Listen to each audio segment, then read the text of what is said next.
আসসালামু আলাইকুম প্রিয় ভাই ও বোনেরা, আজকের এই কথাগুলো হয়তো আপনার জীবনের দিকটাই বদলে দিতে পারে। কারণ এটা শুধু একটা গল্প না, এটা একটা নীরব বিপদের সতর্ক সংকেত। একদিন সকালে আমি আমার ক্লিনিকের সামনে দিয়ে হাঁটছিলাম, সাধারণ একটা দিন, কিন্তু হঠাৎ এমন একটা দৃশ্য চোখে পড়ল যা আজও আমার বুক কাঁপিয়ে দেয়। আমি সামনে থেকে আসা এক ভদ্রলোককে দেখলাম। তিনি ধীরে ধীরে হাঁটছেন, স্বাভাবিকভাবেই, কিন্তু হঠাৎ আমার চোখ আটকে গেল তার পায়ের দিকে। তার পা থেকে রক্ত পড়ছে। হ্যাঁ, রক্ত রাস্তার ধুলাশালার সাথে মিশে লাল হয়ে যাচ্ছে। আর সবচেয়ে ভয়ঙ্কর ব্যাপারটা কি জানেন? তিনি নিজেই জানেন না তার পা থেকে রক্ত বেরোচ্ছে। এক মুহূর্তের জন্য আমি থমকে গেলাম, মনে একটা অজানা আতঙ্ক ঢুকে গেল।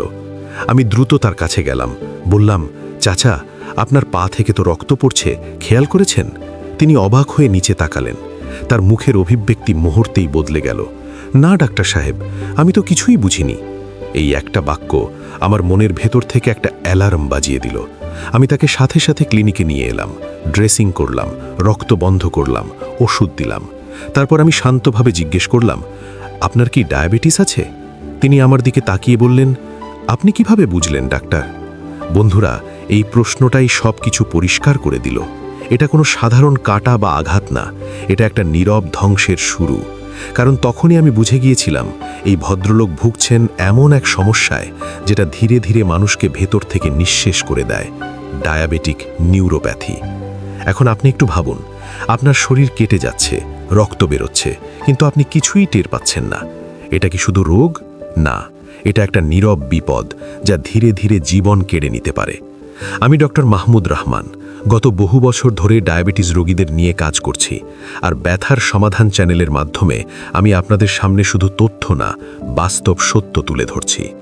আজ আমরা যে বিষয়টা নিয়ে কথা বলছি, ডায়াবেটিক নিউরোপ্যাথি, এটা এতটাই কমন যে গবেষণায় দেখা গেছে প্রতি 10 জন ডায়াবেটিস রোগীর মধ্যে প্রায় 50 জন এই সমস্যায় ভুগছেন।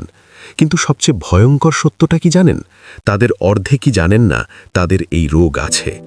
আমি যখন রোগীদের জিজ্ঞেস করি, ডায়াবেটিসে কি নার্ভ নষ্ট হতে পারে, জানেন, অধিকাংশ মানুষ বলেন চোখ নষ্ট হয়, কিডনি নষ্ট হয়, কিন্তু নার্ভ? না ডাক্তার, এটা তো কখনো শুনিনি। এটাই বাস্তবতা। এই রোগটা সবচেয়ে বেশি হয়, কিন্তু সবচেয়ে কম মানুষ জানে। ডায়াবেটিক নিউরোপ্যাথি শুধু একটা না, এটা বিভিন্ন রূপে আপনার শরীরে আঘাত করে। পায়ে ঝিনঝিন করা, পা অবশ হয়ে যাওয়া, হাঁটার সময় ভারসাম্য হারানো, হঠাৎ পড়ে যাওয়ার ঝুঁকি। আরও ভয়ঙ্কর, কোমর থেকে পা পর্যন্ত অস্বস্ಥ ব্যথা, হঠাৎ পা শুরু হয়ে যাওয়া, বুক বা পেটে অদ্ভুত ব্যথা, ব্লাড প্রেশার, হঠাৎ ওঠানামা, এমনকি প্রস্রাবের সমস্যা, হজমের সমস্যা, হার্টবিট অনিয়মিত হওয়া, সব কিছুই এর অংশ হতে পারে। কিন্তু সবচেয়ে বিপজ্জনক অবস্থা যখন আপনার পা কেটে যায় কিন্তু আপনি ব্যথাই অনুভব করেন না, এবং ঠিক তখন থেকেই শুরু হয় ইনফেকশন, ঘা এবং অনেক ক্ষেত্রে অঙ্গ কেটে ফেলার মতো পরিস্থিতি। বন্ধুরা, আপনি হয়তো এখনও ভাবছেন, আমার তো শুধু একটু ব্যথা, সমস্যা তেমন কিছু না। কিন্তু আমি স্পষ্ট করে বলছি, ডায়াবেটিস রোগীর প্রতিটি ব্যথা হালকাভাবে নেওয়া মানে নিজের বিপদ ডেকে আনা। আজকের এই ভিডিওতে আমি আপনাকে দেখাবো কিভাবে এই রোগ শুরু হয়, কি কি লক্ষণ আগে থেকেই বোঝা যায়, এবং সবচেয়ে গুরুত্বপূর্ণ, কিভাবে আপনি নিজেকে এই নীরব ধ্বংস থেকে বাঁচাতে পারবেন। কিন্তু তার আগে আমি চাই আপনি একটা কাজ করুন। কমেন্টে লিখুন, আমি সচেতন থাকব। কারণ এটা শুধু একটা কমেন্ট না, এটা আপনার নিজের জীবনের প্রতি একটি প্রতিশ্রুতি। আর মনে রাখবেন, ব্যথার সমাধান শুধু একটি চ্যানেল না, এটা আপনার সুস্থ জীবনের এক নীরব পথপ্রদর্শক। এখন মন দিয়ে শুনুন, কারণ পরের অংশে আমি বলবো সেই লক্ষণগুলো যেগুলো আপনার শরীর অনেক আগে থেকেই দিচ্ছে, কিন্তু আপনি হয়তো আজ পর্যন্ত বুঝতেই পারেননি। ডায়াবেটিক নিউরোপ্যাথি হয় দুটো কারণে মেনলি, জানেন।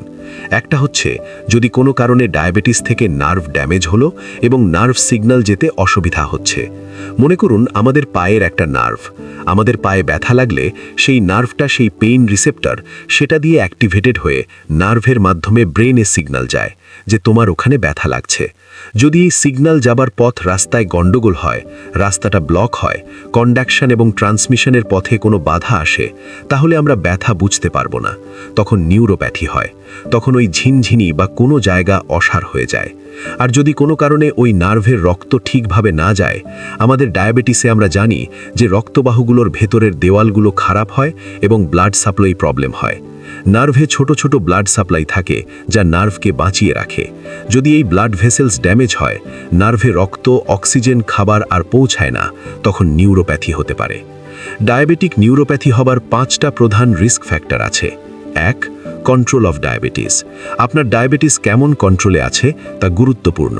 পুয়ার কন্ট্রোল থাকলে নিউরোপ্যাথি হবার সম্ভাবনা বেশি। 2. Duration of diabetes. 5 বছর ধরে ডায়াবেটিস থাকা একজনের তুলনায় 15 বছর ধরে ডায়াবেটিস থাকা ব্যক্তির নিউরোপ্যাথি হওয়ার সম্ভাবনা অনেক বেশি। 3. Kidney disease.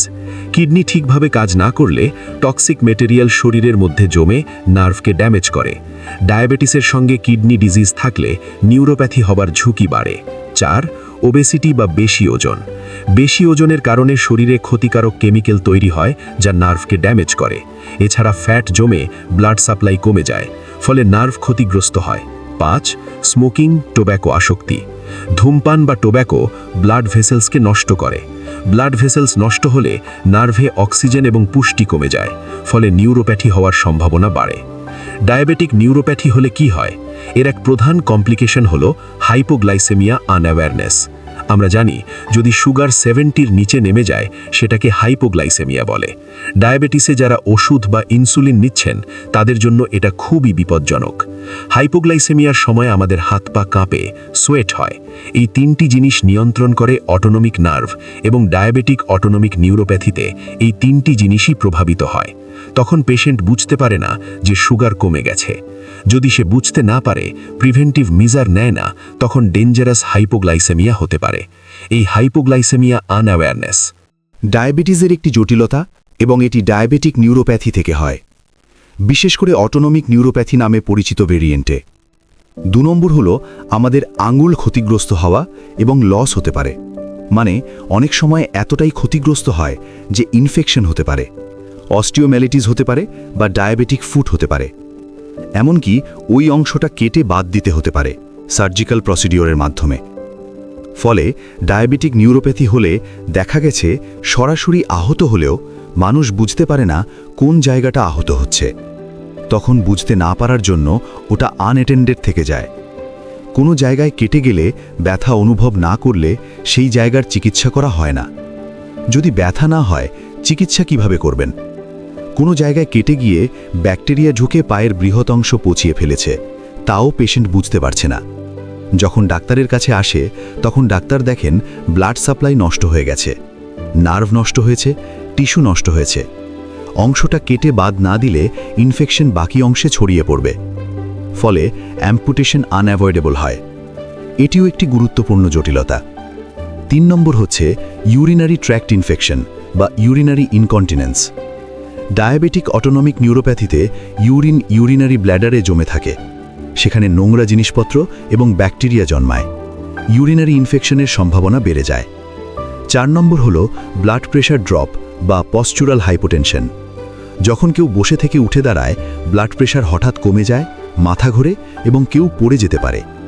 এটি ডায়াবেটিক অটোনমিক নিউরোপ্যাথির আরেকটি জটিলতা। 5 নম্বর হল ডাইজেস্টিভ সিস্টেমের প্রবলেম। পেটের নার্ভ ক্ষতিগ্রস্ত হয়, এবং পেটের অটোনমিক নার্ভ ক্ষতিগ্রস্ত হলে খাবার হজম ঠিকভাবে হয় না। ডায়াবেটিক গ্যাস্ট্রোপ্যারেসিস হলে পেটে খাবার জমে থাকে, পেট ফুলে থাকে, কখনো কনস্টিপেশন বা কখনো ডায়রিয়া হতে পারে। 6 নম্বর হল সেক্সুয়াল ডিসফাংশন। পুরুষদের ক্ষেত্রে ইরেকটাল ডিসফাংশন বা প্রিম্যাচিওর ইজাকুলেশন, মহিলাদের ক্ষেত্রে অ্যারাউজাল প্রবলেম বা লুব্রিকেশনের সমস্যা হতে পারে। এটি দাম্পত্য জীবনে কলহ সৃষ্টি করতে পারে। 7 নম্বর হল ইনক্রিজড বা ডিক্রিজড সোয়েটিং। কারো কারো ক্ষেত্রে ঘাম কমে যায় এবং চামড়া শুকিয়ে যায়, আবার কারো কারো ক্ষেত্রে সারাক্ষণ ঘাম হয়। এটি ডায়াবেটিক অটোনমিক নিউরোপ্যাথির জন্য হতে পারে। সুতরাং নিউরোপ্যাথি প্রিভেন্ট করার জন্য যা করণীয় তা মানা গুরুত্বপূর্ণ। 9, হার্ট রেট, সোয়েটিং, পেটের হেলথ, সেক্সুয়াল হেলথ সবকিছুর দিকে নজর রাখতে হবে। এবার ডায়াবেটিক নিউরোপ্যাথি প্রিভেন্ট করবেন কিভাবে? আজকের খুব গুরুত্বপূর্ণ টপিক হলো ডায়াবেটিক নিউরোপ্যাথি প্রিভেন্ট করতে গেলে আপনাকে ডায়াবেটিস প্রিভেন্ট করতে হবে। রক্তে শর্করা বা সুগার নিয়ন্ত্রণে রাখতে হবে। ডায়াবেটিস প্রিভেনশন এবং কিভাবে করবেন সেই নিয়ে আমার একটি বিস্তারিত ভিডিও আছে। এবার ডায়াবেটিস থাকলে ডায়াবেটিক নিউরোপ্যাথি কি করে প্রিভেন্ট করবেন সেটা আজকে আমরা আলোচনা করব। প্রথমে আমি বলি যে আপনার সুগার আপনাকে কন্ট্রোল করতে হবে। সুগার কন্ট্রোল করার প্রথম ধাপ কোনটা জানেন? সুগার যে আনকন্ট্রোলড আছে সেটা ডিটেকশনের জন্য আপনাকে অ্যাক্টিভ হতে হবে। ঘরে একটা গ্লুকোমিটার কেনা আছে, কিন্তু আমি সেটা ইউজ করি না, সেটা করলে হবে না। মাঝে মাঝে সেই গ্লুকোমিটার দিয়ে আপনাকে ডায়াবেটিস কতটা কোন লেভেলে সুগার আছে সেটা দেখতে হবে, চেক করতে হবে। তবেই তো আপনি বুঝবেন যে সুগারটা আনকন্ট্রোলড আছে। বুঝবেন কিভাবে? আপনি জানেন, এর আগে অনেক ভিডিওতে আপনি দেখে বুঝেছেন যে ডায়াবেটিস খুব বেশি থাকলেও অনেক সময় কোনো সিমটম নাও থাকতে পারে। আপনি বুঝতে নাও পারেন যে আপনার 400 সুগার হয়ে আছে। সেজন্য মাঝে মাঝে চেক করে দেখতে হবে সুগারটা কতটা কন্ট্রোলে আছে। সেটা একটা র্যান্ডম সুগার বাড়িতে গ্লুকোমিটার দিয়ে চেক করা হতে পারে, বা ল্যাবরেটরি থেকে ফাস্টিং সুগার বা পোস্টপ্র্যান্ডিয়াল সুগার যেরকম করেন সেটাও করতে পারেন, অথবা HB1C করতে পারেন। বললে যে সুগার কীরকম আনকন্ট্রোলড আছে, কোনো একটা পার্টিকুলার দিনে 4টে বা 2টো মিষ্টি খেয়ে আপনার সুগার বেড়ে গেছে, সেটা একটা আলাদা কথা। আমরা এটাও জানি যে HB1C টেস্ট করলে আমরা বুঝতে পারি 3 মাসে কীরকম সুগারের ভ্যারি করছিল বা সুগারের কন্ট্রোল কীরকম ছিল, যেটাকে গ্লাইসেমিক ভ্যারিয়েবিলিটি বলা হয়। সেটা একটা আইডিয়া দেয়। আপনার টার্গেট হচ্ছে একটা ব্যান্ডের মধ্যে থাকতে হবে, সুগার রেঞ্জটাকে রাখতে হবে। সুগার স্পাইক হয়ে কোনো সময় 350 হয়ে যাচ্ছে, আবার কোনো সময় 150-তে নামছে, আবার কোনো সময় আনকন্ট্রোলেবল নামছে। ব্যাপারটা করলে হবে না। একটা নির্দিষ্ট রেঞ্জের মধ্যে সারাদিনের সুগার থাকলে আপনার এই উঠানো কম হবে। আপনার বডিতে ইনফ্লেমেশন, টিস্যু ইনজুরি এবং অর্গান ইনজুরি কম হবে। এই যে রেঞ্জ বা ব্যান্ড যার মধ্যে সুগারটাকে আমি রাখতে বলছি, সেটা আপনি যদি মোটামুটি 120 থেকে 180-র মধ্যে সারাদিন মেনটেন করেন, তাহলে আমার মনে হয় না আপনার খুব চিন্তিত হবার কোনো কারণ আছে। ডায়াবেটিক ফুড কেয়ার খুবই ইম্পর্ট্যান্ট। আপনার যতগুলো নিউরোপ্যাথির জন্য ঝামেলা, তার মধ্যে বেশিরভাগ ঘটে ডায়াবেটিক ফুট হয়ে। পায়ের আঙুল কেটে বাদ হলে বা পা কেটে বাদ হলে সেটা একজন মানুষের জীবনে খুব খারাপ প্রভাব ফেলে। কাজের জায়গায় অসুবিধার চেয়ে অনেক বেশি সাইকোলজিক্যাল সেটব্যাক দেয়। যেমন আমার একটা অর্গ্যান চলে গেল, একটা পায়ের আঙুল চলে গেল, একটা পায়ের পোর্শন চলে গেল। ডায়াবেটিক নিউরোপ্যাথি প্রিভেন্ট কিভাবে করবেন সেটা জেনে নেওয়াটা দরকার। পায়ে কোনো ক্ষত হচ্ছে কিনা সেটা আপনাকে রেগুলার দেখতে হবে। প্রত্যেক দিন পা চেক করতে হবে। প্রত্যেক দিন সন্ধেবেলা বা একটা নির্দিষ্ট সময় উষ্ণ জল নিয়ে অল্প সাবান বা লিকুইড সাবান দিয়ে পা ভালো করে ক্লিন করতে হবে। কোনো শক্ত জিনিস দিয়ে রাফ করবেন না। ক্লিন করার পরে নরম কাপড় দিয়ে পা মুছতে হবে। পায়ের আঙুলের ফাঁকও ভালো করে ক্লিন করতে হবে, কিন্তু বেশি রাফ করবেন না। খুবই ইম্পর্টেন্ট। পাটা শুকনো করার পরে পায়ে ময়েশ্চারাইজার ক্রিম লাগাবেন। শীতকাল হলে মোজা পরবেন। জুতো যেটা পরবেন খুব টাইট না হয়, আবার ঢিলে ঢালাও না হয়। জুতোর সেলাই যেন জুতোর ভেতরের দিকে না থাকে, বাইরের দিকে থাকে। কারণ উঁচু সেলাইগুলো পায়ে ইরোশন করে, ওই জায়গায় ক্ষত তৈরি করে। ছোট্ট প্রথমে একটা ফুটোর মতো চামড়া তৈরি হবে, পরে সেখান থেকে বড় ডায়াবেটিক ফুট হয়ে যাবে। এটা আমি আমার ডায়াবেটিসের চিকিৎসা করতে গিয়ে নিজের অভিজ্ঞতায় দেখেছি। পায়ের নখ কাটতে হবে, নখের ধারগুলো গোল করে নিতে হবে, ফাইলিং করতে হবে। নখ একদম ছোট্ট করে কাটবেন না, একটু বাইরে যেন বেরিয়ে থাকে। ছোট্ট করে কাটলে চামড়া কেটে যায়, তা থেকে ইনফেকশন ঢুকে পায়ে ডায়াবেটিক ফুট হয়। ভালো করে ট্রিম করতে হবে। যাদের ইনগ্রোয়িং টোনেল আছে, নখের চামড়ার মধ্যে নখ ঢুকে গেছে, তারা বাড়িতে নিজে করবেন না। যাদের এটার এক্সপার্ট পোরিয়াট্রিস্ট আছে, তাদের কাছে গিয়ে করবেন। তারা ভালো করে দেখে নখ কেটে দেবে, নিজে থেকে খোঁচাখুচি করবেন না। আপনারা মোটামুটি এইভাবে ডায়াবেটিক ফুট অ্যাভয়েড করতে পারবেন।